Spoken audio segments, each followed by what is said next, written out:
Primeiro, o TDAH, gente, não é uma invenção dos nossos dias. Não é.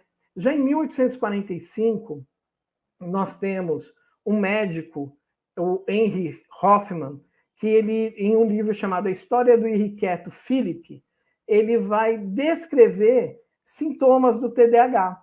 E olha que interessante, esse poema, eu trouxe ele aqui para vocês, e eu vou ler só um trechinho para vocês perceberem o que esse médico já fala em 1845, e esse poema vai ser publicado em 1904, tá bom? Ele diz o seguinte, ó, deixa-me ver se Felipe é capaz de ser um bom rapaz, deixe-me ver se ele vai saber sentar-se quieto na hora de comer. Assim, papai mandou Felipe se comportar. E muito séria a mamãe parecia estar, mas Fio, das mãozinhas sem paz, não fica sentado, quieto jamais. Remexe-se o corpo, as mãozinhas, e também dá risadinhas, e então posso declarar, para frente e para trás, põe-se a balançar, inclinando sua cadeira. Então, já em 1845, a gente tem relatos dos sintomas daquilo que depois vai ser nomeado como transtorno de déficit de atenção e hiperatividade, tá bom? Bem, ao longo dos anos, gente, a nomenclatura vai mudando até chegar onde nós estamos, né? Então, nós temos registros de nomenclaturas como lesão cerebral mínima, mais ou menos na década de 40, disfunção cerebral mínima em 60, até as classificações mais atuais, como a gente encontra no Manual de Saúde Psiquiátrica, que é o DSM-5, da Sociedade Psiquiátrica Estadunidense, onde ele vai falar do transtorno de déficit de atenção e hiperatividade, tá bom? E classifica isso como um dos transtornos do neurodesenvolvimento.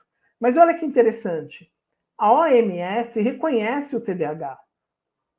A OMS diz, olha, o TDAH existe, ele tem sintomas, ele tem causas e ele tem consequências na vida da pessoa que tem TDAH. Então, as pesquisas giram hoje em torno de mais ou menos de 5 a 8% da população apresentando o TDAH. E eu digo para vocês, nós temos pesquisas mais atuais vindo aí nesse contexto de pandemia, de retomada das atividades presenciais, que já nos dão uma estimativa maior. 70% das crianças com transtorno de déficit de atenção vão apresentar outra comorbidade.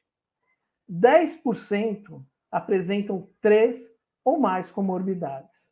Então, quais os transtornos que mais se associam ao TDAH? Segundo alguns estudos e a Associação Brasileira de Déficit de Atenção, e eu queria dizer para vocês que no Brasil nós temos uma instituição muito séria que fala sobre o transtorno de déficit de atenção, que é a Associação Brasileira do Déficit de Atenção, presidida pela Iane Kelstman. Eles dizem o seguinte, que primeiro, os transtornos específicos da aprendizagem, tá? Que são os transtornos de leitura, de escrita e de matemática, são os mais comuns associados ao TDAH. O famoso transtorno de desafio e oposição, ou transtorno opositor desafiador, chamado de TOD, transtorno de conduta, alguns tiques, alguns transtornos de ansiedade, alguns pânicos, fobia social, transtornos do humor. E algumas pesquisas vão nos mostrar que abusos de drogas e alcoolismo. Óbvio que isso daqui não é uma regra, tá? Isso não é algo assim, uma pessoa diagnosticada com TDAH terá associação desses outros transtornos. Não. Isso nos quer dizer o quê? Que uma pessoa diagnosticada com transtorno de déficit de atenção, sem a devida intervenção e acompanhamento de uma equipe multiprofissional, nessa equipe multiprofissional também o neuropsicopedagogo, ela tem uma maior taxa de risco de ter associação de alguns outros transtornos, e aí é claro que eu estou falando de transtornos que não são aqueles do neurodesenvolvimento, porque os transtornos do neurodesenvolvimento, eles estão relacionados ao quê? A uma desordem, ok? Ou seja, transtornos do neurodesenvolvimento, da forma que nos é colocado pelo DSM, a gente está falando de um grupo de condições lá no início do período do desenvolvimento do indivíduo, onde algo, vamos dizer em linhas gerais assim, não estará bem. Algo não vai se desenvolver da forma que nós consideramos típica, tá? Esses transtornos, eles se manifestam logo cedo no desenvolvimento, muitas vezes antes da criança chegar no período escolar, mas na escola, onde eles serão mais evidenciados, onde nós vamos perceber prejuízos acadêmicos, prejuízos de convivência, prejuízos na questão de comportamento, e isso se desenrola na vida social, na vida profissional, e sem o devido acompanhamento, causando vários prejuízos para essa pessoa. Mas quando a gente olha para o TDAH, a gente precisa entender o seguinte: quando a gente está falando dessa nomenclatura, desse termo atual, a gente está falando de um transtorno do neurodesenvolvimento, que ele é observado em crianças e adultos. Nós vemos o TDAH em crianças e adultos, e aí esse transtorno vai nos demonstrar déficits, por exemplo, nas funções executivas, déficits relacionados à inibição do comportamento, a sustentar a atenção em algo, a resistir às distrações, a regular o nível de atividade, de comportamento em várias situações, ok? Bom, temos uma prevalência que ainda está sendo discutida nos estudos mais atuais, então na população em geral de 4 a 12%, numa faixa etária de 6 a 12 anos, numa média mundial de 5,29% em menores de 18, nessa média, em linhas gerais, de 6,5% em crianças e de 2,74% em adolescentes. Nós temos uma proporção entre meninos e meninas, que vai existir uma variação de 9 para 1, de 2 a 5 para 1, mas essa variação tem diminuído, tá? Algumas pesquisas mais novas, mais recentes, a gente tem visto a proporção de meninas com TDAH aumentando, tá? E mesmo com a possibilidade de diminuição de alguns sintomas, de 40% a 80% das pessoas na adolescência inicial, ou de 8% a 66% no final da adolescência e vida adulta, vão demonstrar ainda muitos sintomas do TDAH. Então vamos lá, TDAH não é um problema de comportamento. TDAH não é um problema de uma falta de controle paterno, materno, familiar, não. TDAH, ele tem causas neurobiológicas, tá? Ele é um transtorno onde nós temos vários eventos que vão ocasionar o TDAH.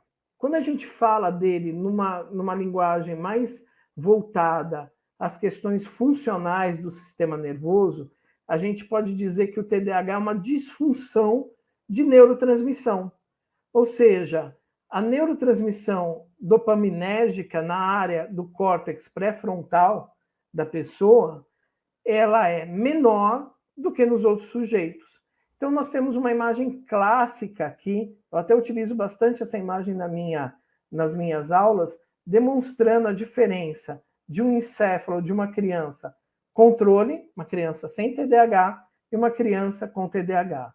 E aí a gente vê os baixos níveis de dopamina, principalmente na região aqui, ó, do córtex pré-frontal.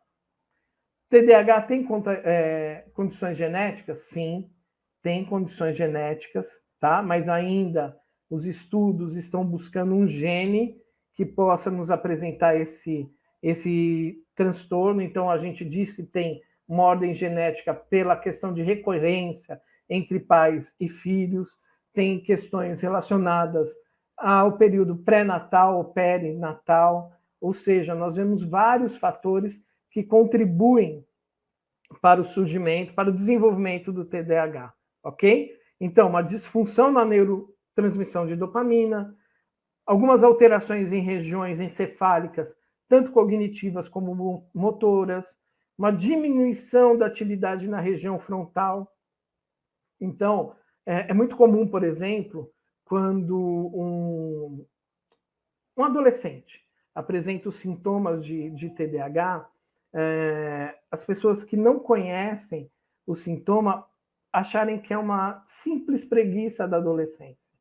Na verdade, o sujeito com TDAH, ele sofre, né, vamos dizer assim, desse grande cansaço, porque tudo se torna um grande esforço para ele, principalmente as questões das quais ele vai ter que dispor muito mais das suas funções executivas do que as outras pessoas. Então, os autores vão falar para a gente que existe um tripé no TDAH, né? O tripé é a desatenção, a hiperatividade e a impulsividade.